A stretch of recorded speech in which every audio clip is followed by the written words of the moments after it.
Mr. President, I, Ms. Hazel Joy Esteban, Bachelor of Science in Computer Engineering, member of the graduating class 2020 of the International School of Asia and the Pacific, hereby petition to confer to us the degree and titles we rightfully merit. Whereas we, the member of class 2020, have successfully complied with all the academic requirements and other essential requisites in compliance to our respective program policies, standard guidelines set by the Commission of Higher Education. Whereas we upheld the vision, mission, philosophy, educational objective, graduate attributes, and imbibe the core values of our beloved institution.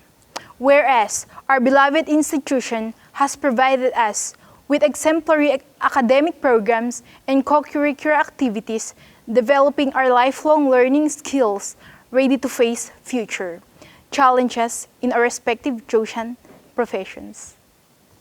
Whereas the International School of Asia and the Pacific has continuously provided with adequate, relevant, responsive, and sufficient related learning experience in compliance to the set standards of the Professional Regulation Commission. Whereas our mighty institution has provided in our course of study varied learning programs necessary to prepare us contribute to nation building. Wherefore, with all of this full compliance of the necessary requisites, I, Ms. Hazel Joy Esteban, representing the graduating class 2020 of the International School of Asia and the Pacific, do hereby petition Mr. Christian R. Guzman, OIC President, to confer to us the degrees and titles we rightfully merit. Mr. President, I have the honor to present to you the candidates for the following degrees and titles: Bachelor of Science in Computer Engineering, Bachelor of Science in Accountancy, Bachelor in Secondary Education, Bachelor of Science in Social Work, Bachelor of Science in Criminology, Bachelor of Science in Customs Administration, Bachelor of Science in Business Administration, Bachelor of Science in Hotel and Restaurant Management, and Bachelor of Science in Tourism. Once again, Mr. President, the candidates for graduation, Batch 2020. Mr. President, since all the candidates presented have fulfilled all the requirements prescribed for their courses of study, I respectfully request that they be accepted and merited. By the virtue of the power vested in me by the Board of Trustees of the International School of Asia and the Pacific, and the power vested by the Commission on Higher Education, I, Christian Roa Guzman, President of the International School of Asia and the Pacific, now confer you the degrees, titles, and diplomas you rightfully deserve. I, Christian Roa Guzman, President of the International School of Asia and the Pacific, now confer you the degrees, titles, and diplomas you rightfully merit. I now ask you, mighty eagles, to virtually transfer your tassels from left to right. Once again, congratulations and soar high, mighty eagles. Equipped with knowledge, skills, and experiences in leadership and management, strategic planning, research, resource generation and mobilization, psychological behavioral processes, human resource management and training, corporate communication, educational management, accreditation and certification processes. Our guest of honor utilizes all these for people's professional enhancement, organizational development, human resource advancement, ultimately contributing to social progress. She is currently a management consultant of the following companies in the Philippines: Alcat Incorporated, Densha Business Hub, Pasqua IT Solutions, Fernandina 88 Suites Hotel, Storage King, HotelFinder.ph, and General Santos Doctors Hospital. She has recently established her own psychological clinic named Your Help for family and relational concerns, corporate counseling, and management business processing. Among her significant accomplishments, she was a youth ambassador to the 26th SHIP for Southeast Asian Youth Program and headed the Protocol Committee for Sustained Professional Decorum of Filipino participating youth in relation with other ASEAN counterparts.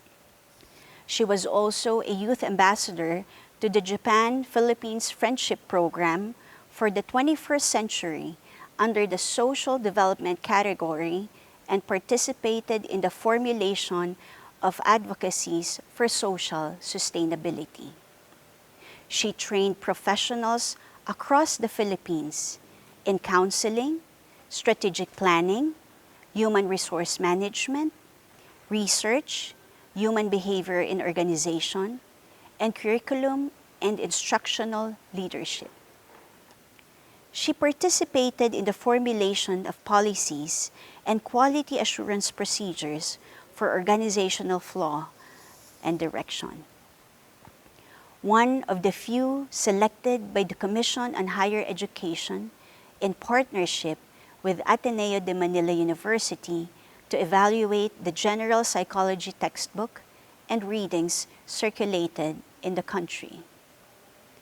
Designed the English Enhancement Program framework of St. Paul University Philippines for ASEAN counterparts as well as students from Japan and Korea. She tutored and trained principals across the Philippines and Southeast Asia for curriculum and instructional leadership under the headship of the Southeast Asian Ministers of Education Organization, Innovative Technology, CIMEO Inotech, towards a more responsive educational environment for the youth. Our guest of honor completed her Bachelor of Science in Psychology degree at St. Paul University Philippines, magna cum laude. Driven by her thirst for knowledge, she pursued her master's and doctorate degrees in psychology, public administration, and educational management. She has always been with the medical colleges of Northern Philippines and the International School of Asia and the Pacific from its early beginnings up to this time as we face our new journey in PACUCOA accreditation and ISO certification. She worked closely with our Father Eagle, Dr. Ronald P. Guzman, a number of times in our institutional programs, retreats, and trainings. She has been at the forefront of inspiring every person, every organization achieve their full potential through her selfless service. More than a colleague, more than a friend, she belongs to the bigger MCNP ISAP family. She is currently the Executive Director of the Psychological Association of the Philippines. Let us welcome our guest of honor for the Pagtatapos 2020, Dr. Teresa Magigad Chu. Good day to everyone. First, my salutation goes to the management, faculty members, parents, and of course to all of you dear graduates of medical colleges of Northern Philippines and the International School of Asia and the Pacific. I'd like to thank you for the honor you have accorded me by having chosen me as your commencement speaker. Your graduation is actually very remarkable. it will forever be remembered for two reasons. You're done with your collegiate milestone, and your milestone happens to fall on the pandemic season. This being the case, your graduation may also be evoking ambivalent feelings. You are excited because you're now a professional. At the same time, you may feel jittery because of the resounding news on different media channels that companies are closing. People are losing jobs, and these may even last for 3 to 5 years. So, is there some good news left? This may be your question to me now. My answer is, of course, yes. For the past 7 months, I've been closely working with your top management and middle management to make your learning borderless and relevant.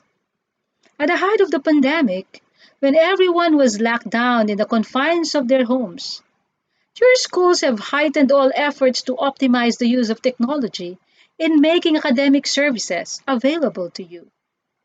Your education and learning continued, and the absence of physical interaction in the classroom has not hindered you to graduate on time. Don't you find hope and courage there?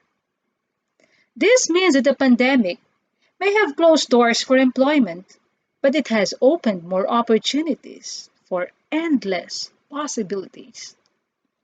The globe and the world have now become a small neighborhood wherein a click of a finger enables communication and hence making education and work accessible to everyone. The certainties are very defined. Technology is opening all opportunities to people irrespective of race and origin. The key now is global competitiveness. But the question is, are you armed with a strong character to keep pace with this escalating global competitiveness? I believe that you do. MCNP and ISAP have made your degree a possibility amidst this pandemic, aside from having formed you to be equipped and responsive to what the future beholds. I have personally received feedbacks that many people are going through rough times sustaining their mental health nowadays. But here you are, ready to brush elbows with your age group, and you're about to create your own path towards professional liberation. You're lucky that prior to your graduation, you have experienced the pandemic challenges. Contrary to the pessimists who claim that it is the most unfortunate moment of our century, I would say that it is the most defining moment of our lives. I believe that, like me, you have observed three strong attributes that the pandemic has impressed on all of us, defining global competitiveness in its truest sense: compliance, resilience, and diversification have emerged to be the most important elements for survival. And having witnessed and experienced these, you are mentally preconditioned to deal with further challenges that tomorrow brings. First, compliance. The pandemic has taught us to follow health protocols and guidelines in order to survive. In the larger scale of things, we all need to comply in order to become competitive. We have to comply with standards, be it professional standards, that includes board examination, work standards, ethical and social standards, and personal standards. Second, resilience. The pandemic has taught us to make do with what we have and what we're going through. It has taught us that we need to adjust to strange occurrences, strange emotions and reactions, strange modalities of learning and working, and a strange home enclosure for 24/7 in order to survive. In the global parlance, you have to endure the tough times in order to survive professional competition. And the third, diversification. The pandemic has pushed us to go beyond what we are and become creative in order to survive. We have witnessed how professionals have gone beyond what they can do, aside from their usual work and preoccupations. We have seen plantitos and plantitas emerging from people losing their jobs. We see a lot of professionals selling their best home-cooked dishes in their online carinderia. Ukay-ukay vendors offering their goods via their online auctions, and sellers parking their cars and vans on the streets displaying fruits, chicharon, floor mats, and all kinds of goods. Name anything you like now, and you can have it at your doorstep. How convenient life has become, and how entrepreneurial people can be. In the same way, you must be willing to diversify when you will get into the real world of work. You must go beyond your comfort zone and try something new from time to time in order to stay relevant. Well, putting together these three strong attributes, compliance, resilience, and diversification, I leave you with this question. Are you not so fortunate because of the pandemic? My answer? You already have now what it takes to be globally competitive. And add spices of hope and anticipation to compliance, resilience, and diversification, and you're ready for all possibilities. Well, when I was a young professional, I would always end up broke because I usually spend my money attending seminars and conferences where management would send me. But with hope and anticipation, I have bravely accepted all these professional development prospects. So, during the lockdown, instead of allowing the cabin fever to get into me, I made use of my trainings on distance learning and online education some 15 to 20 years ago. That's a long time to cope and look forward to the next day with a feeling of excitement. I was able to work with the MCNP and ISAP academic communities to foster academic breakthroughs using digitized data and learning platforms. And we made everything possible for you. I even got a new work appointment that enables me to interact with various persons in the country and even the globe. Reflecting on it now, what made me broke when I was younger made me more relevant 20 years after. It's nice to be broke after all. It has led me to become the professional that I am today. At this moment, I wish you too to look back on what made you broke in the past and how you wish to spend what you will earn to make you a better professional. Let it become your inspiration to find your happiness and become a better person for others. At this point, I wish you well, dear graduates. I believe in your education and how your experiences have molded your strong character towards a brighter profession. I then challenge you to create your opportunities. Don't just wait for them. Lead the path and not just follow the road. Use compliance, resilience, and diversification as your armor when tougher times would come. And when days are too rough, look back and remember your home and school, where realities of life have started to open your eyes. By then, you get up, move again, and live your dreams anew. Until then, mabuhay MCNP and ISAP graduates. Thank you.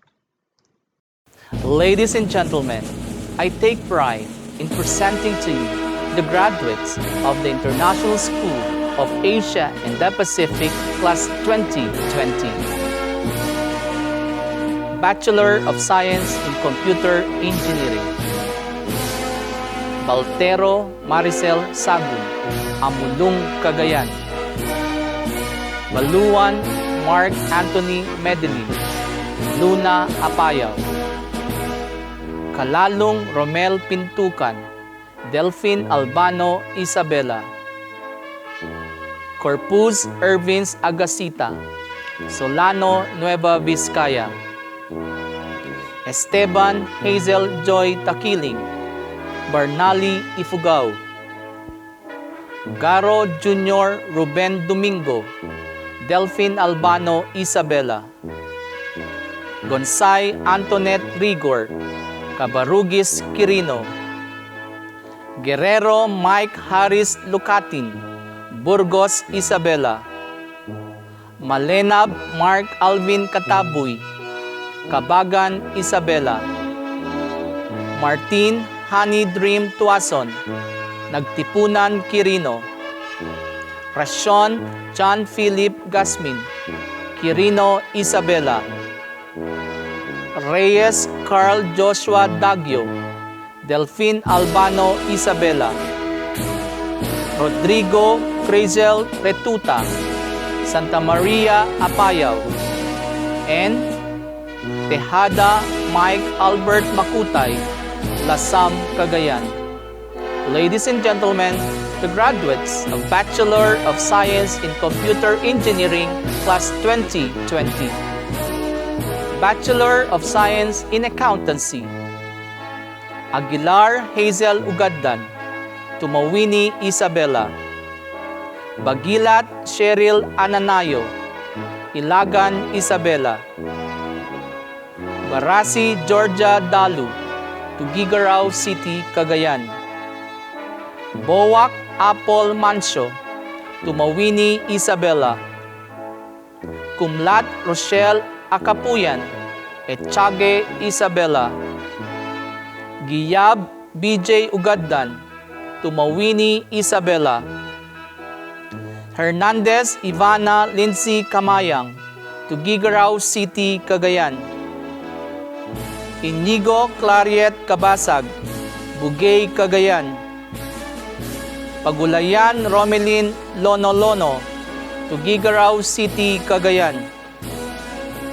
Payuyo Donna Lorraine, Etchage Isabela, Remokin Royal Glaffy Durante, Pamplona, Cagayan, Ruiz Princess Rose Villarta, Ramon Isabela,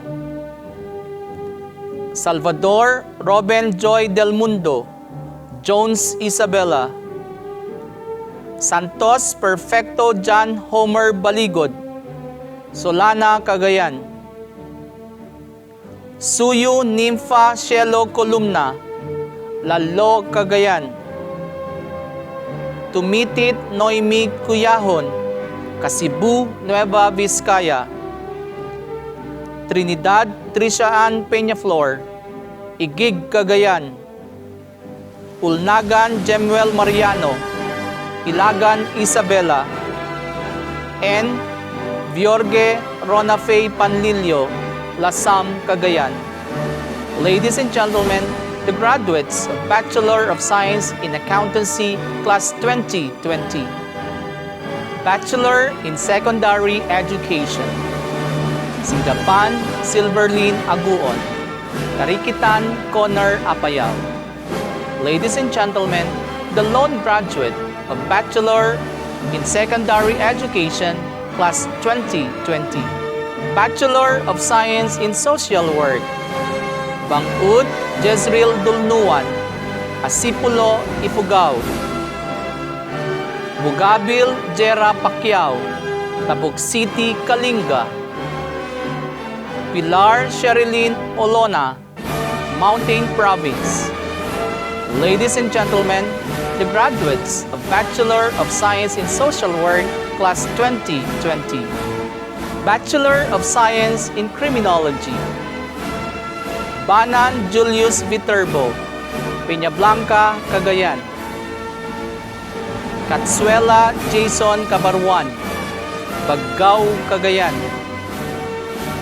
Esquilo Santiago Palatao, Tugigaraw City, Cagayan, Laginlin Joffer Luna, Peñablanca, Cagayan, Laman Jubilin Mateo, Tumawini Isabela, Salabaw Daldin Siyaw, Tabuk City, Kalinga, Salengua Jeremy Kate Camacho, Basco, Batanes, Subala Raymark Lino, Tumawini Isabela, Turato John Aaron, Peña Blanca, Cagayan. And Villegas Jobert Almazan, Alacapan, Cagayan. Ladies and gentlemen, the graduates of Bachelor of Science in Criminology, Class 2020.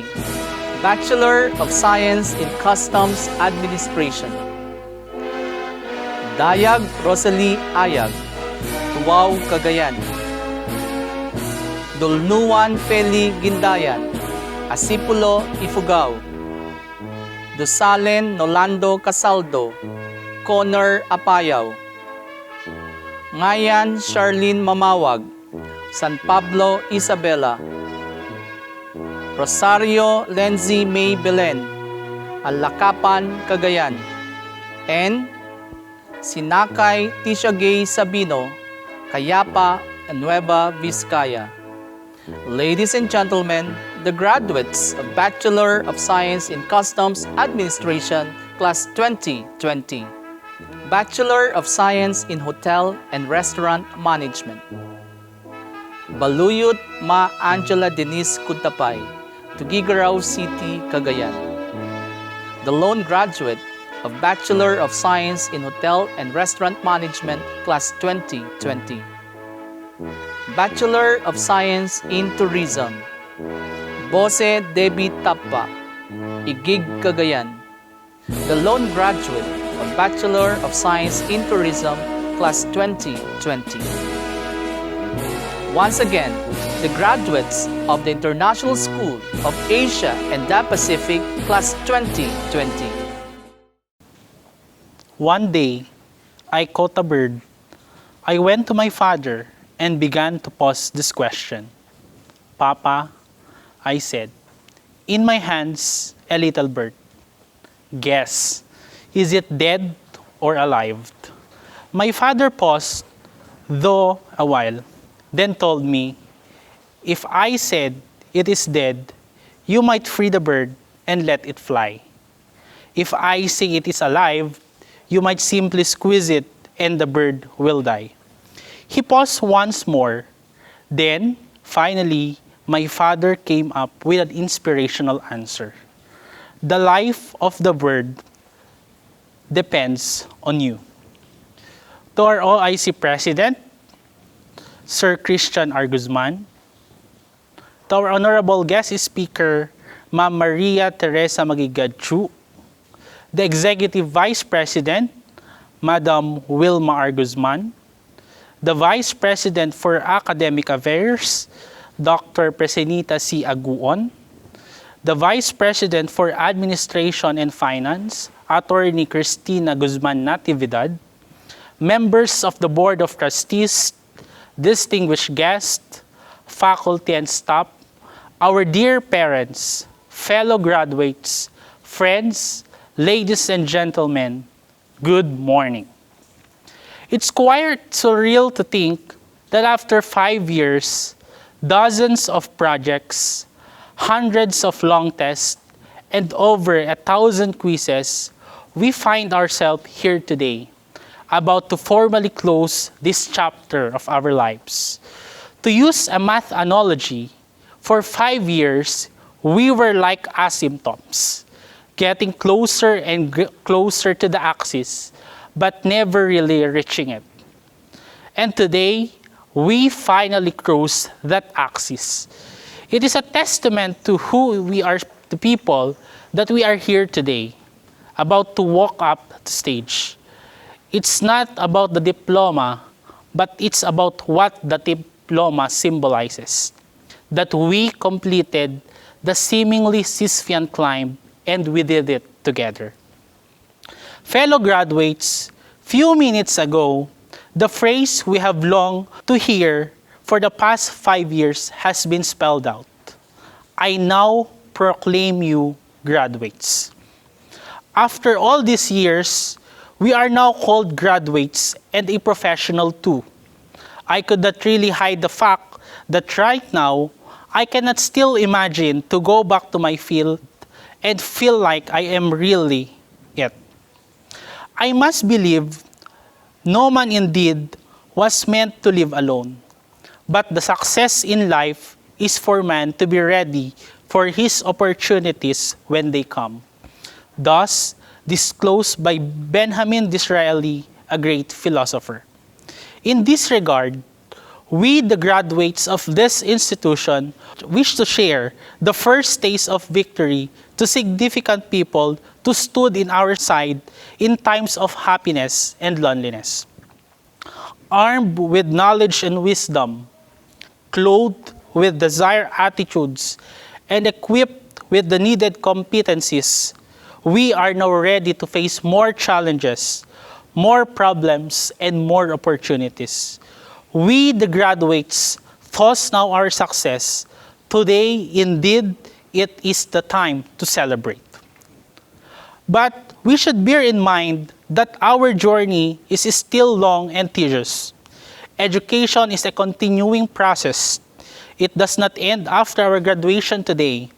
Hence, we need to follow the road of education by having a positive outlook in life. Let's reach out our dreams in a way from our bad attitudes and cling to God for us to succeed. Like the starstruck survivor in the GMA7 network who never quitted, we ought to surmount the impediments in our quest for knowledge. Someday, we can like the late Dr. Ronald P. Guzman and Engineer Diosdado Banatao, whose strong determination, patience, and perseverance paved the way to success. Dream, believe, survive. Together, we grab opportunity knocking at our doors.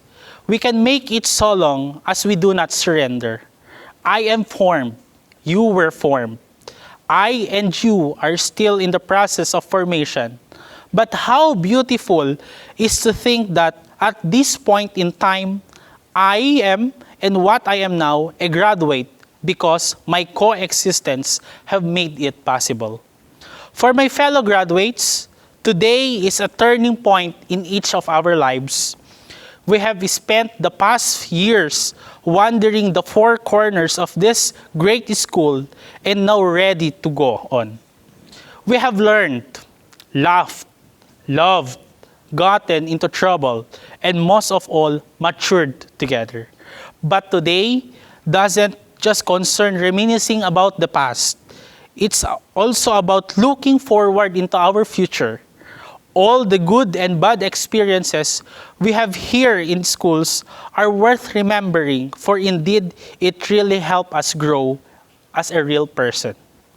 More than just our diplomas today marks the end of all those sleepless nights just to be able to meet the project's deadlines.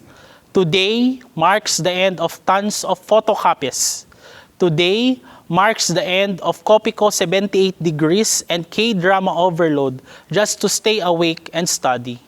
Today marks the end of our receiving allowances from our parents. And today marks the end of our famous line, "Pasend ako ng lecture kanina." Today might be our last day as a student of this school, but I believe our learning will actually start from today as we are about to face the reality of the outside world. To the members of the Institute of Computer Engineers of the Philippines Student Edition ISAP chapter, thank you for the cheers. You lifted me up. Thanks for the jeers and challenge to go beyond my human limitation. To Sir Dan, Sir MJ, Sir Ronnie, Sir Elmar, Ma'am Dan, Ma'am Karisma, Ma'am Riza, Ma'am May, and Sir Randy, thank you for helping me become a well-rounded person. They offered me with a lot of leadership and recreational activities, helping me develop my skills and talents. Thank you for believing in my skills and talent and for giving me that little push every time I seem to give up. To Sir Howell, Sir June, Sir Michelangelo Burak, and Sir Norway, thank you for always believing that I could do better. You're also approachable and always willing to give me pieces of advice that help me become more responsible and open to new things. I learned that open up to new things and new experiences intensify the knowledge that I gain in the classroom, and for that, I thank you very much. To Reverend Father Alex Caurel and Reverend Father Paulo Benedict Pasingka, thank you for the love and care you shown, and more thank yous for the great help you extended during my research. Despite the long hours of typing unexpected mistakes during the experiment, we were able to develop a research paper. To our long-suffering, income-sacrificing parents whose only luxury is sending us to school, thank you very much from the bottom of our heart. I doubt if I would have been able to face the challenges if it were not for you. If the road to success is filled with parents pushing their children along, our parents would be able at the finish line encouraging and waiting for us to cross it. Today, we pay tribute to them for being the pillars of our strength, for always believing us when others did not, for indoctrinating us with the virtue that excellence is a habit, not a goal. To all the parents present today, if you see more sense of self-worth in your children today, you know it was worth every sacrifice to send your children through ISAP. Congratulations to you all. To the administrator of this institution, we will never forget you. Lagi kayong nasa puso't isipan namin. The values that you have inculcated in us will always remain, and we will always use it as a light throughout our entire journey in life. Lastly, I would like to give glory to our Almighty Creator, for without His blessings and guidance, everything would not be possible. I will not miss the opportunities He has presented me.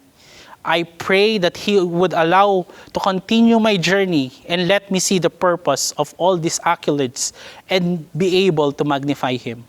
Fellow graduates, after all this thank you that we uttered on people responsible for molding us, we have nothing left except ourselves. We thank ourselves too. Without our consent, we should have still in the clutches of ignorance. But because we consented to the proposal of our parents to be formed, here we are, graduates. Truly, my father in the story tells something about what and how our future should look alike. It now all depends on us. He's challenging us. The hands, those loving hands responsible for making of who are we now, is slowly closing. It's up to them if they allow our young hands to take our very own future, a future that is bleak, yes, but hopeful. Shall we break or make a future? Shall we or shall we not? My father challenges us. It all depends on you, on me, on us. Shall we take the challenge? I thank you, and good morning to each and everyone. Please raise your right hand in a form of pledging and follow after me. We, the graduates of International School of Asia and the Pacific, pledge to Alma Mater dear that we shall uphold thy honor, thy symbol and thy name, to the best of our abilities, and to wherever fate may take us, in the road of life, we shall forever remember thy teaching, in the Spirit of God as our guide. We shall take our pride of the International School of Asia and the Pacific as one that gave us hope for a better life. For now, we finally pledge to serve our fellow men in the pursuit of humanity for the glory of God and our country. So help me God.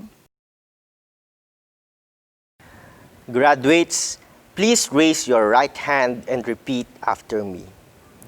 I state your name, a graduate of International School of Asia and the Pacific, do hereby solemnly pledge that I shall discharge my duties and responsibilities to the best of my ability as a member of the ISAP Alumni Association.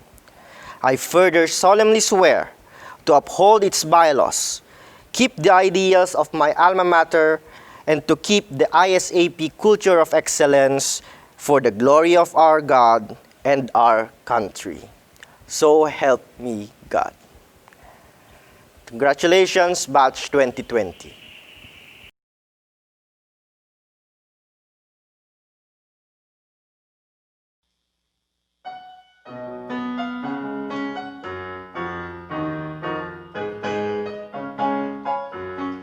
International School of Asian the Pacific, your name we will uphold. The one who shapes our hearts and minds in the kingship of the Lord. We will always strive for excellence as our symbol and our shield. We'll always strive for justice, peace, and love for the nation and for the world. International School of Asian the Pacific, wherever we may roam, the teachings of our dear beloved school is our guide forevermore.